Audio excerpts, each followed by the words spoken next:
FuReel is about passion, it's about culture. It's not just about sharing a Chinese martial art, but it's about sharing the light at the end of my tunnel, and maybe this could be the light at the end of your tunnel, or you can just enjoy some really cool content, and this is FuReel. Hello everybody, welcome to this episode of the FuReel Podcast. Here with me on this Zoom call is Gawain, master and founder of Jhung Academy, also known as me Faja. Faja. Hello. Hi. Where's my intro? No, I keep forgetting your intro. And across from me, on the other side of my Zoom screen, this way, is Jhung, also known as Hing Sang, a young man of whom I am so proud of because of who he is. A gorgeous young man with a beautiful heart. Thanks. I have to dress it up every morning. Dress what up? My heart. It looks beautiful. Do makeup, do my hair, makeup for my heart. Just take the compliment, man. Just take the compliment.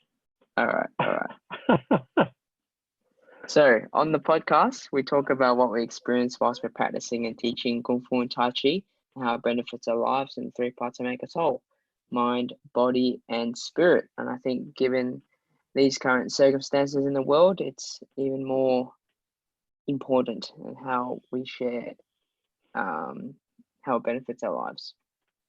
So we're here on this episode, zooming at these podcast episodes, which I think is still good because we're still staying on top of it. But Dad, you wrote in a message to the Ging mowers. We're just going to talk about, chat about things, staying at home, schooling at home, working from home, practice from home, and stuff. I was trying to think of some topic or whatnot to keep this podcast. I won't say interesting, but the realness of it is that we are all in this situation and there's no faking that. So I think the realness is actually sharing how it's benefiting our lives and how we turn to our practice and stuff like that. Definitely. I think yes. what makes this relevant is that it's just about what's going on right now. And you're right.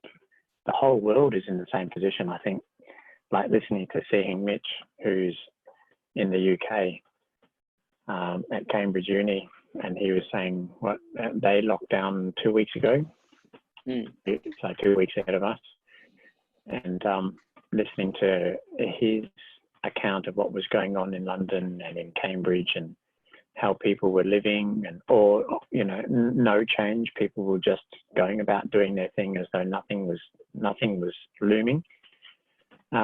Which then obviously for him, he said it forced the government's hand to have a complete lockdown so that people just had to stay away from each other.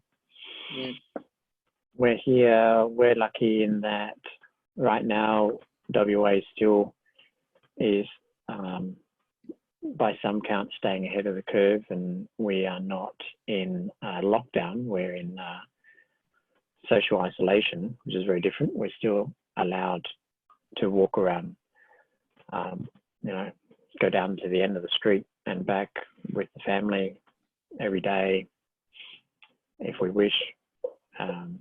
We can still go out shopping one person at a time. Some people I hear are still just going out and walking in a park, as long as we're keeping large distance between us and others. So we're not like it has been in other countries. So we're very, very fortunate. But it's tough. It's pretty tough even at this level. Yeah. Like I haven't seen you in person now for, what is it, coming up 2 weeks? Yeah. Yeah. Yeah, it's only been like almost 2 weeks. I think Saturday will be 2 weeks. Well, Saturday will be 2 weeks. Yeah, because I think our last time was Saturday when we took our line dance stuff home together, and I was over after that. Yeah, that's right. Yeah. So it's been quite stressful, really. Yeah. So today was really stressful. Like this week is the first week Marianne's working at home 4 days, Tuesday, Wednesday, Thursday, Friday. Isabella has been at school, homeschooling, so she's been at home since Friday last week, and Monday was the first official homeschooling lesson from her teacher. And William hasn't been in daycare since last Thursday. And we're operating the academy now all online, having our Zoom classes. It's been a week, is that right? Well, no, we started last Thursday, didn't we? Thursday week ago. Yeah, Thursday week ago.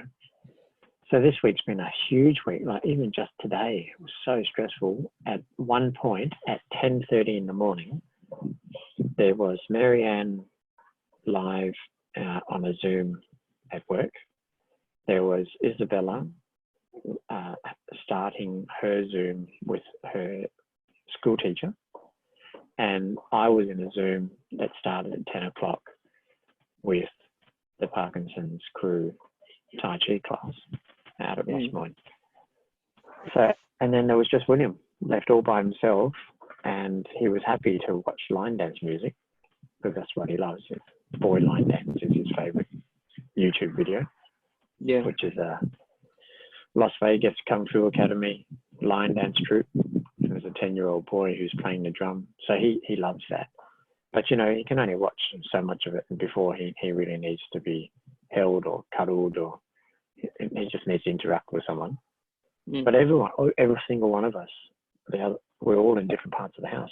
I was out here, Isabel was in the kitchen, Miriam was in the office. It was so stressful coming out and then trying to manage all of the dynamics of we're not making noise down this end of the house and not making noise at that end of the house, and this person needs to finish this and that, and then lunch has to be had and all this stuff.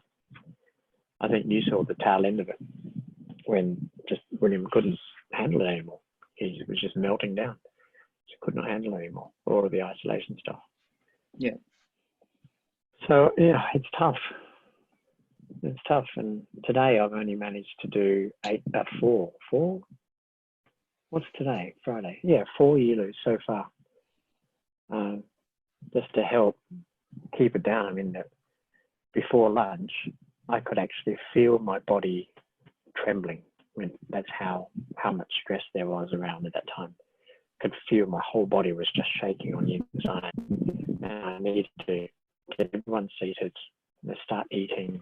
Marianne doesn't finish work until 12:30. So let's get food in. Let's just chill and relax. But trying to get the food ready whilst everyone's hungry and coming down off being isolated. Whew, that was tough. What about you? Yeah, I think for me it's a daily finding my way schedule. Like we said, it's only been almost 2 weeks that we've worked from home and seen other people. So every day I'm trying to have a routine that has practice in it, that has a little bit of work in it, that has eating in it, like everything involved in life. I find it's harder this way because everything's molded into one setting rather than, work is travel that way, go to work and that happens there, come home and eat and rest happens here, all that stuff. There's that routine and structure. So every day, yeah, it's like, all right, do a little bit of this and then eat and then rest and trying to look after myself and check in with everyone that's in the house, because we have 2, 3, 5 people in this house. So there's that too. Mum's still going to work at the moment, and yeah, and I'm just noticing I'm much more tight in the body. I feel very like tight would be the word. Everything's clogged up compared to when I'm moving a lot all the time, because in teaching, we're not just standing there, we're actually doing all the motions with the students, so that in that's practice, and that's my body moving as well. So there's that's missing. So I'm finding I have to practice a bit more and have my attention focus on different principles more, because as I'm explaining it in class, I'm also doing it. So there's that as well that I'm missing now. So I am tight and noticing, my emotions a bit more. The mental and emotional state is affected a lot as well. Being stuck in the same four walls of the house. Yeah, well, that's right. And it is a bit like that, isn't it? It's the being stuck in the four walls. Yeah. Oh, look, there's Fiona. Hi, Fiona. How are you, Fiona? Not too bad. Farmers markets are closed, and that's about the only thing that's changed for me. Right. Yeah. Hasn't Murdoch gone to online tutorials and lectures though? Oh, I'm an honours student, so we still don't know what's going on. Oh, what does that mean? That means I need to go into uni and access labs to finish my project. But I can't do that. But they haven't changed the due date. Oh, that's so I'm difficult. waiting. Right. For someone to come up with a plan. So when you say you can't go in, is that because of the social distancing? Yeah. Or because uni? Yeah. Okay. Because uni's closed face to face, hasn't it? Mostly, yeah. There are a few on-campus things still running, but no one knows if I'm allowed to access the labs or not. Wow. Okay. I haven't worked it out for the research students. Oh, that's hard. Yeah. It's getting really difficult to not just put the science in the microwave and see what happens. Put the what in the microwave? Put the science in the microwave. See what happens. The science? Yes. What do you mean, the science? I need a furnace. Ah, okay. All right. So you're wanting to create a furnace? Maybe. So not much has changed for you? Well, things have changed in that I'm staying home as much as possible, but I'm doing fine. And how's the rest of the family? Yeah, Mum's school's basically started doing her lessons via Zoom like a week and a half ago, so she's currently self-quarantining as much as possible, so that they say you can be sick for 2 weeks and not know it. So she's, once that 2 weeks away from school is up, she's going to go and stay with my grandmother, who's 93, to help her out because she can't go out and it's safer than having people come in to help her. We've been to a lot of other places. Yeah, we've got quite a lot of people, of course, through the Parkinson's Tai Chi, who are in nursing homes, and the nursing homes are all restricted now and only doing Zoom visits for family. Yeah. Hi, Ali. Hello. Thanks for joining us. How are you today? Been better. I've been better. Oh yeah, what's going on? Just a bunch of things. Just feels very hard today. Oh, you too. Okay, I'm glad it's not just me. Not just you. So I thought we'd just talk about life inside of COVID-19 and how it's changed our lives and what sort of coping mechanisms that we've used that might then spark some ideas for others, and maybe some noticings, things that we've noticed around in our community, in our family, what's going on. Because I think it's a week now. I think a week and a half. I think the academy had to close face-to-face classes on the Monday. Is that right? Monday, week ago. It's midday. think so. Yep. Yep. And we transitioned to Zoom classes the Tuesday. So we've all been working from home then. We made one more visit. Sing Sung and I were able to head into the academy and just grab some line dance stuff one last time. I've been there twice that... since, actually. Oh, you've been there twice since? Yeah. Not together, though. No. Together. No. Yeah. So I had a very challenging night last night. So we had playthrough at 4:00, and the outdoor, the courtyard here is where we do the filming. And near the end of playthrough, it started raining.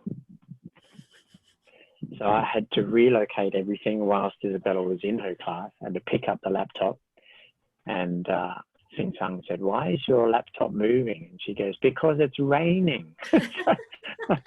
And then I had to pull all the lights and all the camera gear, everything inside. And I just sat there whilst the class was finishing. I'm thinking, oh, now what am I going to do? I am so profoundly sad. I'm so sad. What am I going to do now? And it's not even winter. So if it was winter, then, you know, I would expect that there's rain around.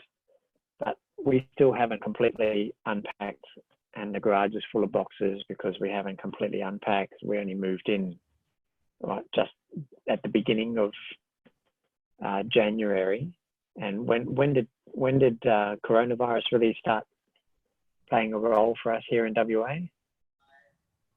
Oh, like only a couple of weeks ago, I think. Yeah. It's been really fast.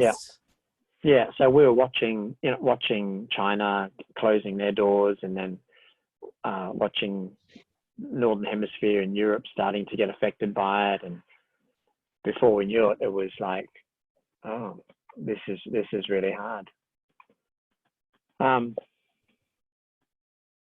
I just didn't know what to do. So there is no other space. And then when Marianne got back, she rushed in because she does one face-to-face at work a week, which is Thursdays, doing the triage for mental health. And she came running in. She goes, "What can I do to help? What can we move? How are you going to do this? Are you okay?" And I said, "Well, no, I'm not okay, actually. I don't know how we're going to do this. I've got to run 3 classes and I can't do it in the rain, because I could do it in the rain, but the equipment can't do it in the rain." So she came up with an idea, and we cleared the space, and then it was on. But boy, up until then, it was like, how am I going to do this? So it has been quite hard. Thank goodness for the Ilu practice. So what have you guys been doing to kind of manage what's going on?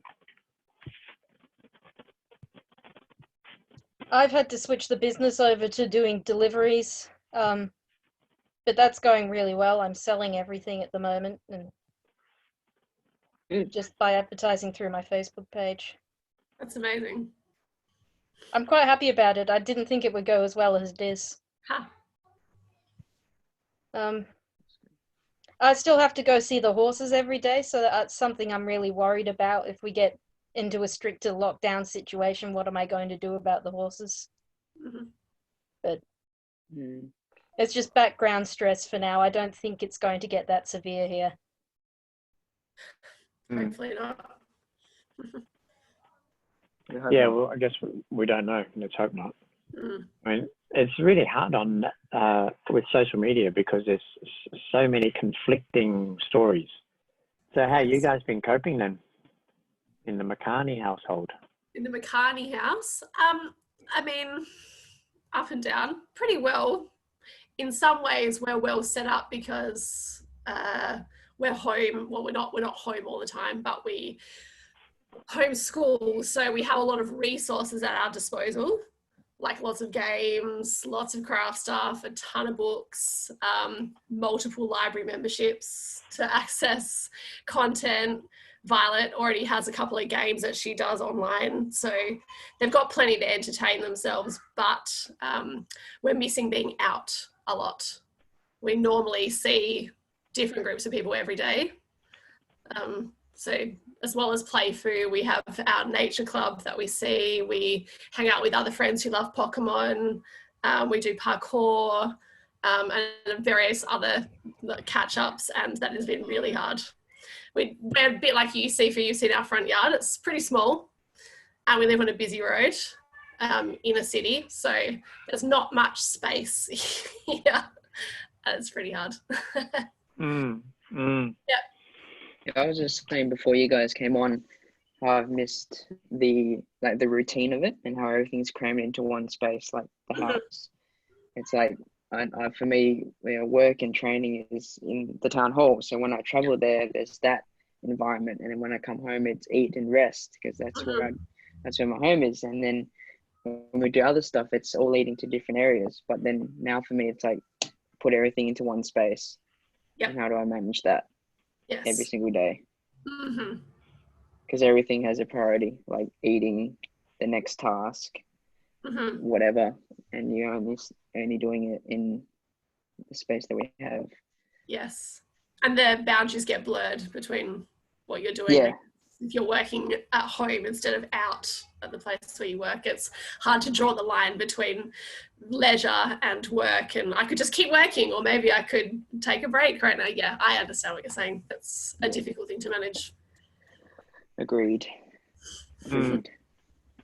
A friend of mine was saying that he's an engineer and that he lives at home. He has 2 teenage boys and himself.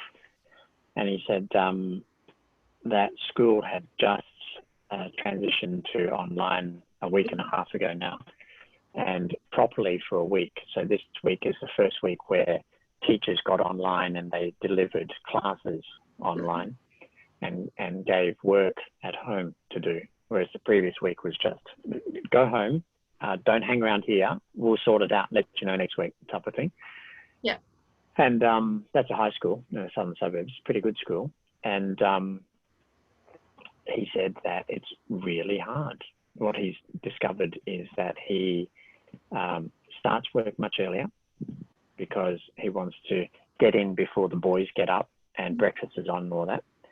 And it's very easy to do that because you roll out of bed and you just roll into your desk and you log into your computer and ping, up comes all the emails. So then you just work, and then suddenly realize, oh, I haven't eaten, and then rush off and do that, and then realize, oh, I better get back to work, and then finish, supposedly knock off at 5 o'clock or 4:30 or whatever the normal time is, and then go, if I just do this, it would help with tomorrow. And these people really need this, because if this helps them, then the stress around COVID will be lessened. And he said, before I know it, you're up till 9 o'clock at night still working. Whereas in the normal circumstances, you knock off work, you go home and it's done because you don't log into your computer.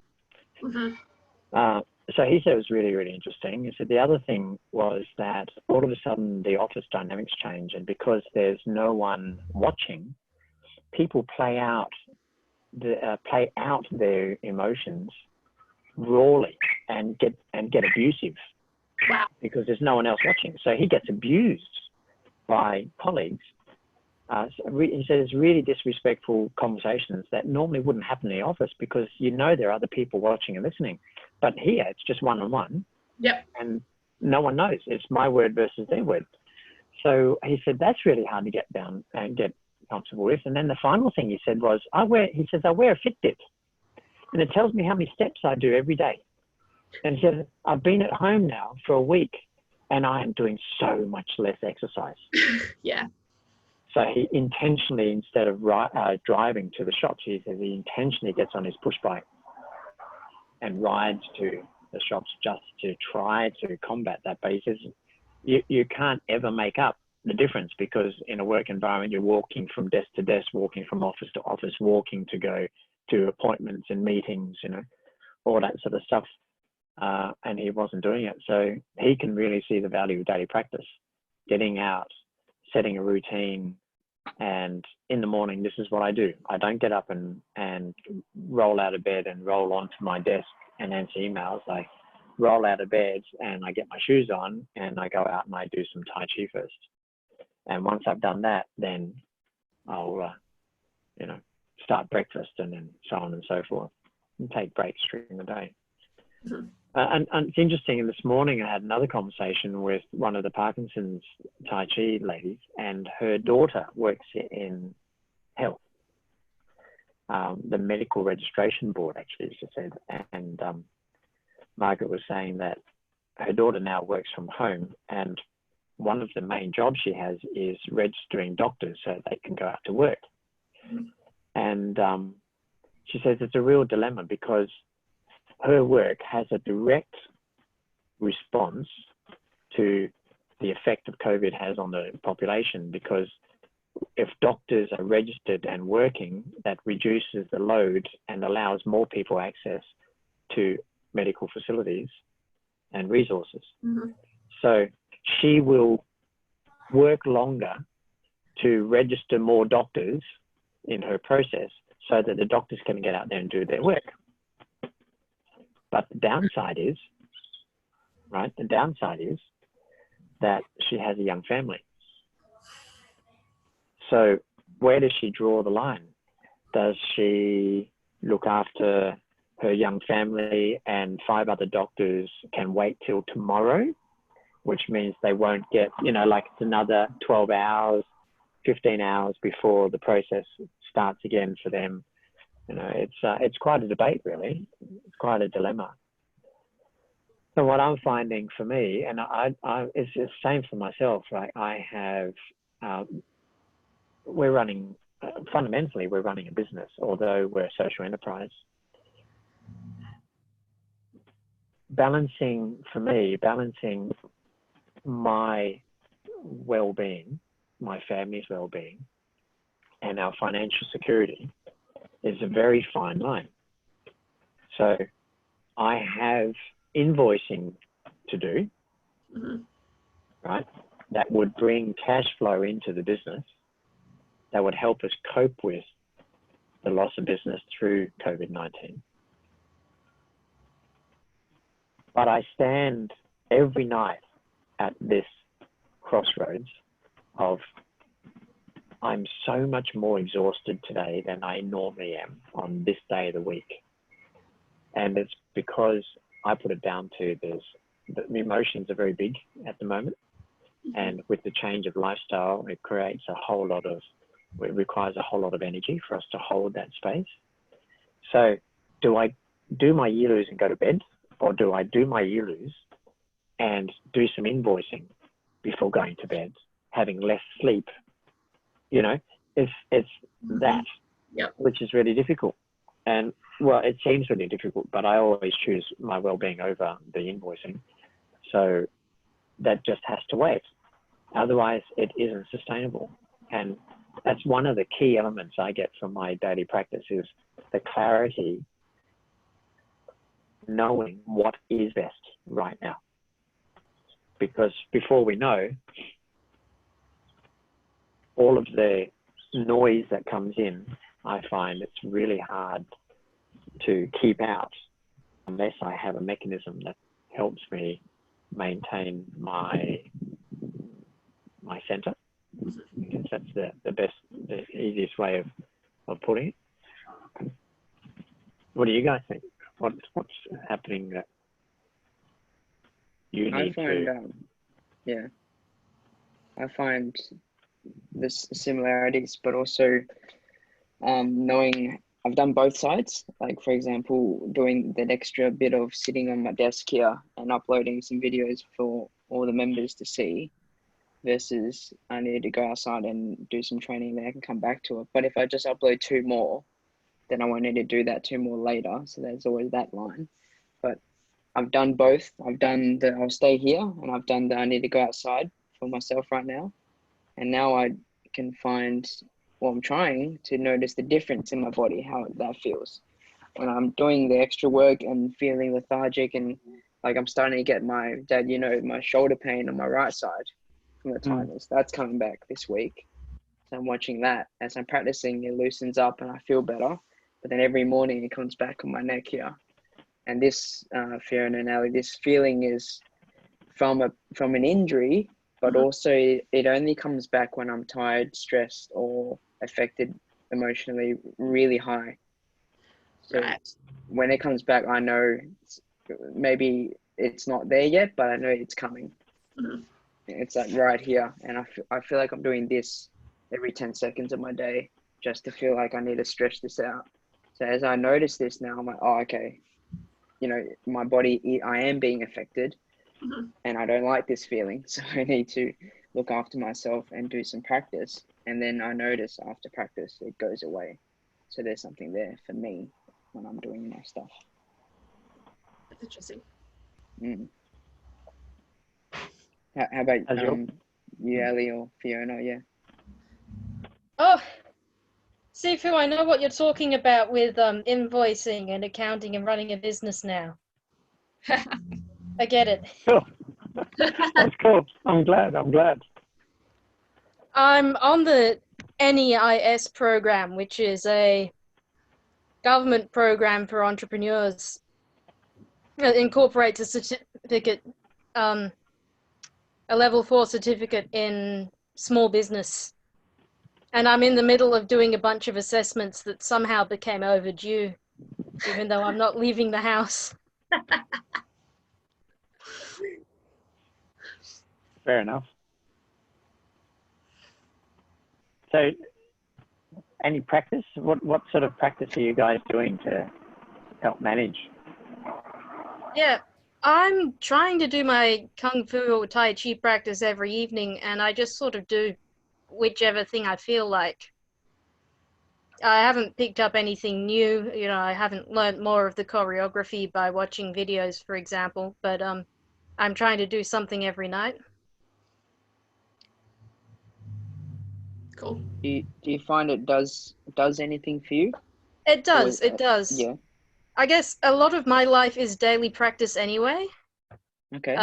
You know, I walk the dog every day. I see the horses every day. I do the whole routine with the mushrooms multiple times a day. But the Kung Fu is, I get a physical benefit from it, for sure. A lot of the time it still feels like a chore. Especially at the end of the day, I've always got a list of things I still need to do. And it's kind of, why am I doing this? But it's definitely good for me physically. And you can tell the difference when you've done it versus not? Yeah. I get very tight in my upper back. And my hips are crooked, and Tai Chi at least helps stretch them out. So it really does help with very specific things. Nice. Cool. What about you, Ali? Yeah. I do practice most days. I didn't do any yesterday, which was a mistake. I agree with you, and I still feel like it's a chore a lot of the time, even though I enjoy it while I'm doing it. So that's a funny mental block thing that's happening. It just kind of feels like another thing to do. And I think that when, particularly now, we're home all the time, it's hard to put my book down, for example, and go to do a yilu for 6 or 7 minutes when I'm quite comfortable reading what I'm reading or playing a game with the kids or something. But I do notice a benefit. One, obviously, physical movement, which is obviously massive reduced now because we can't go walking or bike riding, doing the things that we've been doing. So I definitely get a benefit from just moving, getting out and moving. But I do feel calmer afterwards. It doesn't necessarily last very long. I generally feel in myself and more centered as soon as I finish the yilu. But it sometimes comes back, like sometimes the mad comes back within 10 minutes, which is fine. I think those feelings don't really go away. That has helped me to notice them when I'm doing some practice. I haven't done any today, but I will. I definitely will. I just got very busy and decided to go and make food instead, because even though I don't love cooking, I love eating food. So I felt the need to have some good things for us all to eat before I do anything else really today. So Yeah, practice is important though, and I definitely will continue it every day. And I appreciate having the classes as well that I can tune in on. I'm feeling very frustrated that I can't get to the evening one yet because it's right when we're all eating and doing stuff. And particularly when Pierce is at work, it's even harder because an argument will start or something during that half hour, I guarantee you. But I'm determined to make it work sometimes, even if it means putting the TV on for 45 minutes so I can join in an evening. But yes, practice is very important and it's grounding me. I wonder about that now. It's like I'm thinking to myself quietly. So COVID-19 has, like, we've been working towards going online as a support mechanism at the Academy for 12 months now. And COVID has kind of taken the handbrake off for me. What happens, I'm thinking to myself, what happens when we all go back to normal? Are we going to stop doing the Zoom classes? And if we weren't going to stop, or if we were going to continue, what would it look like, and what time of day, and who is it that we're actually connecting with? You know, so 6 o'clock. I mean, traditionally, I've been, as you all know, I've been doing this a very long time, and the 6 o'clock class, I'm noticing that there's been a trend and a bit of a change based on the different communities. So in Brisbane, for example, where I grew up, the 6 o'clock class has always been the most unpopular class in Brisbane. Huh. Yeah. 7:30, however, has always been the most popular class in Brisbane. When I came to Perth in 1989, the most popular class was 6 p.m. If we could start at 5:30, it'd be even better. And the 7 o'clock or 7:30 class slowly disappeared and became nothing because people wanted to be home. Right? It was a really odd dilemma. Mm-hmm. So in Brisbane, 8 o'clock and places still buzzing. Here, 8 o'clock and nothing's happening. Like when was it we got late night shopping until 9 o'clock? When was it when the supermarket was open at 9? It wasn't that long ago. No, it was it was recent. It was recent. Yeah. So it's funny that, you know, that's so quite different. And I think to myself now, like listening to you share about 6 o'clock being the peak time, and there are lots of families and parents that would love to come to training at night. Instead, they come early in the morning at 6 a.m. because that's the only other time that's available. But I would wonder, part of me wonders, well, what would it be like if we had a Zoom class on a regular basis where people who couldn't make 6 p.m. could actually come to the Zoom class later in the evening, you know, and still connected with the community that way and still got to do a class, but it wasn't face-to-face, but it substituted a missing piece, you know. Would that work? I wonder sometimes. Maybe you think it might? Yeah. Personally, absolutely. Tell me about that, Fiona. As the driving is, you know, if I'm home and I've already been out in the day and time just backs up, I end up leaving and, you know, being ready to leave and then realizing I'm going to miss 20 minutes of class and then have to drive back. I mean, I know I'm only doing line dancing at the moment, but it would be a lot easier for me to do Zoom classes, or at least to have them as a backup for times when I couldn't make physical class. Mm-hmm. Mm. Okay. Well, let's keep the conversation still happening because this will change. Yeah. COVID won't be around forever. Oh yeah. And we will go back to face-to-face classes. And then I wonder, what are we going to do with the Zoom classes? Because we are having such a good time doing them. Yeah. They're so much fun. It's fun. Mm. Yeah. I agree. I am going to make line dancing this Saturday. Oh, cool. Last week I had deliveries. So, Sing-Sung, is there anything else that... What else have we got to share? I'm just trying to find a quote that I had. Yeah. All right. So I'll end the episode, which is I guess this is a normal one that everyone kind of knows this quote and analogy, but it is remember to take care of yourself. You can't pour from an empty cup. Agreed. Yeah. Yeah, that's what Jhung and FuReel was about. And I was just reflecting prior to this episode, messaged Dad saying, if we have other priorities, it's all good, we don't have to do it. Because I'm in these four walls, I don't see anything interesting to talk about right now. Sure. Because everything is so dull. But I just reminded myself that with me, what comes with having to perfect it is that if it's not that, then nothing matters. But that's not true. It's actually what's happening for us as individuals right now and as a community to share that, and that might inspire others or relate to others as well. Not necessarily what my perfect vision is of a podcast episode, but just maybe just the real stuff is just as important. That's what I'm getting at. I think so. Yeah. Yeah, I agree with that for sure. Thanks. So well done. All right, yeah, thank you. I've noticed that I've become much more self-critical being at home and taking on new roles and doing new things.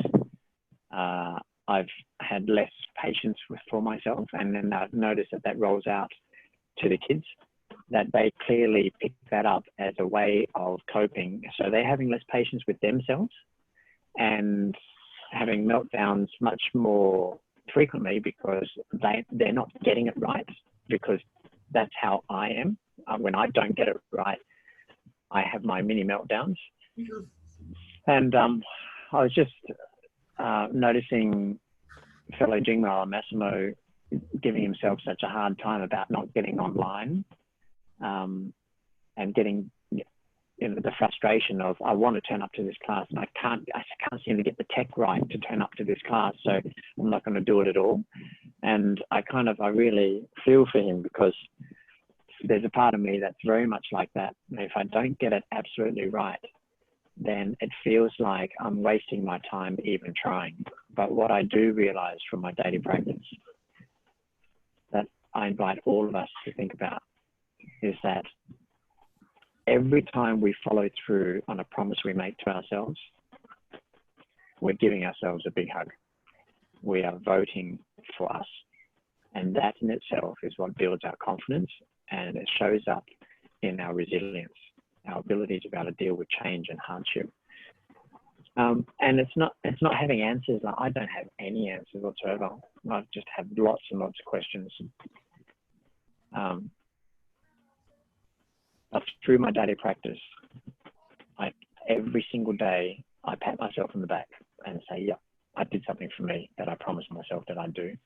And it makes me feel good, gives me a sense of joy, and it helps me be grateful. It helps me see all the good things I have, and therefore I'm able to be grateful for what it is that we have right now, even though there's so much, it feels like there's so much that's been taken away, that I'm actually so grateful for what remains.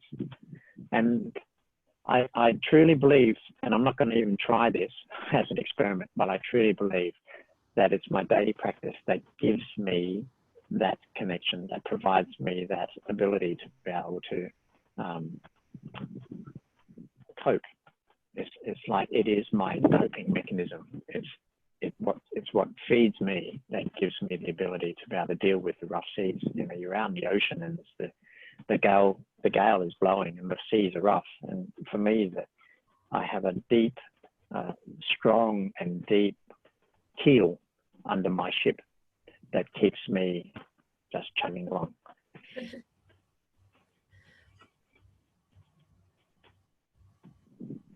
That's all I wanted to say. Oh, okay. You just kind of stopped, really. That's it. Done. Dramatic. That's the Steven Spielberg thing going on. Or is it Stephen King? Maybe it's Stephen King. Wrong Stephen. Right, I'm gonna end the episode there. Okay. Cool. Cool. Thanks, Ali. Thanks, Fiona. Thanks, Dad, for joining on the episode today. I'll cut this up and send it out so everyone can listen to it. But yeah, see you guys in the next episode of the FuReel Podcast. Cool. Thank you. Thank you. Thank you. Thank Thank you. you. See ya.